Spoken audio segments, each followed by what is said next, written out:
Hey, I'm Jeff Reber with Heavener Realty. It's July of 2021 and it's still a hot real estate market.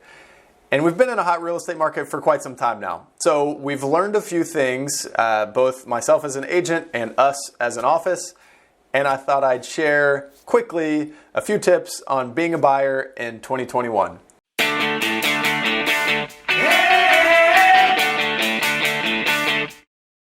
So for as long as real estate has been bought and sold, sellers have really wanted three things.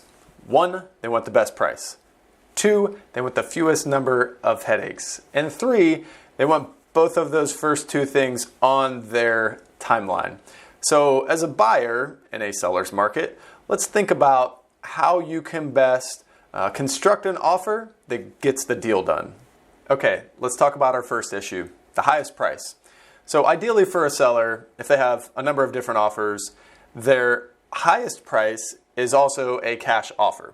That doesn't always happen though, because only about 25% of transactions in our MLS over the past year have been cash deals. So 75% of everything else that's happening has financing in place, or it's a buyer that's getting a loan. So if you are a buyer getting a loan, I guess if you're a buyer paying cash and you're the highest price, you win. You get the house, right? But if you're a buyer that's getting financing, how can you make your offer more attractive to a seller? Well, you could waive your appraisal contingency. And from a seller's perspective, they may be more willing to take a lower number that's a cash buyer because they don't have to worry about a third-party opinion on what the value of the house is. That could ultimately wreck the deal. So one way for you as a buyer to get a house where you are having to go get a loan to purchase it is to waive the appraisal contingency or even add verbiage that shows your willingness to pay above whatever that appraised value might be in the future.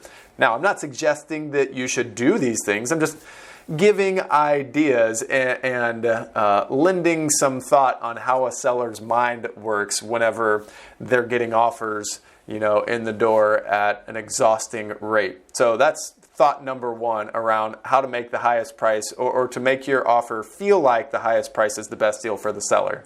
Okay, let's talk about our second item, which is making sure we deliver on assuring the seller that your deal will offer them the fewest number of headaches. And we could go on for hours about all of the particulars in a real estate transaction and what you can do to make sure every single one of those line up to promote an easy transaction to the seller. But I'm going to focus on one because we have a limited amount of time.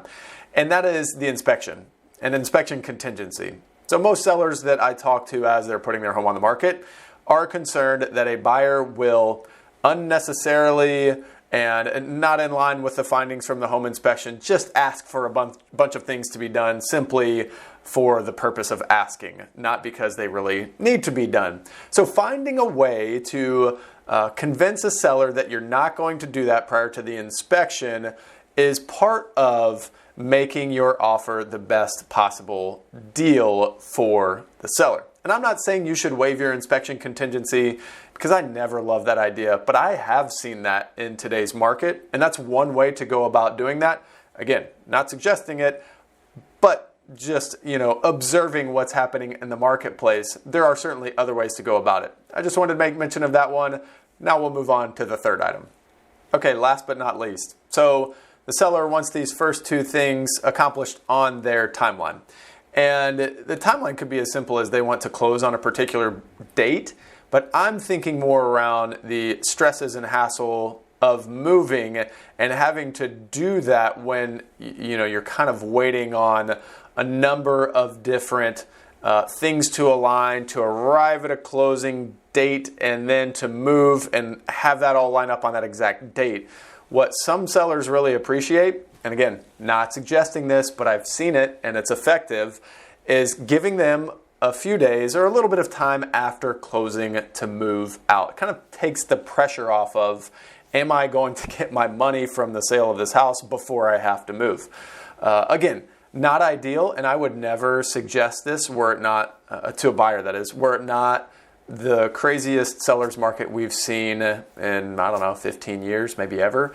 But that's one thing that can make it much easier for a seller to move along through this process on their timeline and give you, the buyer, an advantage over other offers that they're considering. So I hope all of this is helpful. If you have any real estate questions at all, feel free to reach out. Jeff Reber over at ERA Heavener Realty, and it's 904-405-1995 and jeff@era.com. Take care.